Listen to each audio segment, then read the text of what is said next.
जालन्यात मद्यधुंद अवस्थेत एक शिक्षकानं वर्गात प्रवेश केलाय। मद्यधुंद शिक्षक वर्गात झोपल्याचा व्हिडिओ व्हायरल होतोय। भोकरदनच्या टाकळी जिल्हा परिषद शाळेतील हा संपूर्ण प्रकार आहे।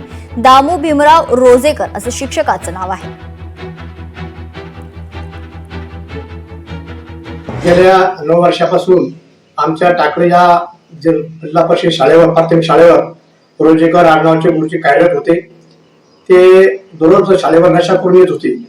आम्ही त्यांना वारंवार सांगत होतो की गुरुजी तुम्ही नशा पाणी करून शाळेवर येत जाऊ नका, परंतु ते माझ्याशी उलट आम्हाला सांगत होते की नाही आज घेतले उद्या नाही घेणार।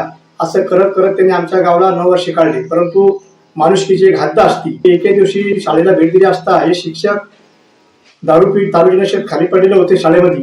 मी त्यांचा फोटो काढून भोकरदन येथील गट शिक्षण अधिकारी शाहगाव साहेबांना पाठवला असता त्यांनी तात्काळ पंचनामा करून पुढील कारवाईसाठी पुढे पाठवले आहे। लोकशाही मराठी ऐका, पहा, जागरूक रहा।